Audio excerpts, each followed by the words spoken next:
Welcome to Star Citizen.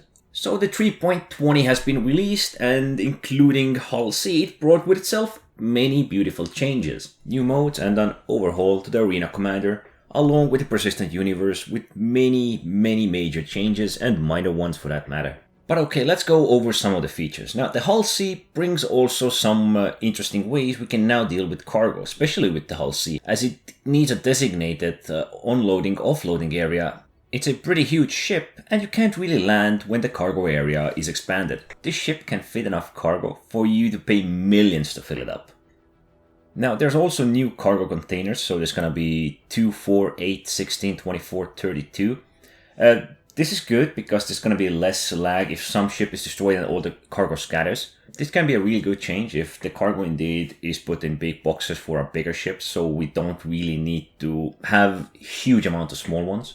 I haven't yet tested it, but I will want to see this. Okay, so Arena Commander overhaul. That is all well and good.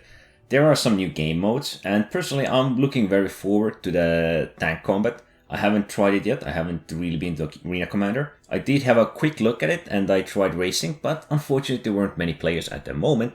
And multiplayer racing, I feel it's gonna be an incredible part of Arena Commander. Not so sure about the first person game modes they have, but the vehicular warfare or something like Theaters of War, if that will ever be ready, I believe it could be a very interesting game mode and might actually pull even more players towards Star Citizen. Multiplayer racing crowd is gonna be lit because multiplayer racing, that has been one of the biggest wishes for a long while, and I'm pretty sure it will be a major hit. We now also have salvage cover-up missions, which are gonna be pretty fun. Reverse salvage in a way. You need to cover up, let's say, Ninetail ship, make it look like it's a regular ship. As I understand, it's kind of like you remove some components with your main ship and then cover it up with your... I'm guessing it's only going to be available via our hand multi-tool or repair tool attachment. So that might be somewhat unpleasant, but hey, I'll try it, I'll see how it goes. The biggest aspect still was the Arena Commander, but there's also ship control changes, which might shock you a little if you're an old player. Some of the controls may not be the same. I personally have avoided Arena Commander for quite a bit. I've been there a couple of times, but there is no better time than right now to join in.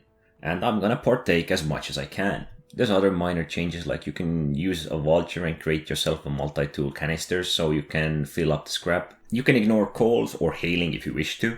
Combat logging improvements, so players with bounties, who, if they should leave right away or if they should press Alt F4, the tractor will still remain in the game for a little while, so the bounty can be claimed, or whatever combat scenario you are in, you can still be killed. I'm not sure how long it is, but now it's a thing.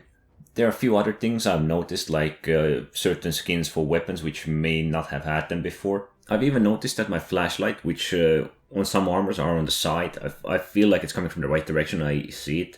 I think it was from above usually, but correct me if I'm wrong. There is no more Port Olisar, now it's a Seraphim station, which is more in line with the stations of other major cities. Wheeled vehicle improvements, of course, ledge grabbing improvements, server crash recoveries, a lot of bug fixes, minor improvements, and of course another new ship, a racing ship, Mirai Fury LX, which turns on a dime and probably will be a pretty darn good racer. There is more than I just mentioned, and I'm gonna leave the patch notes below. Anyway, don't forget to subscribe, and thanks for watching.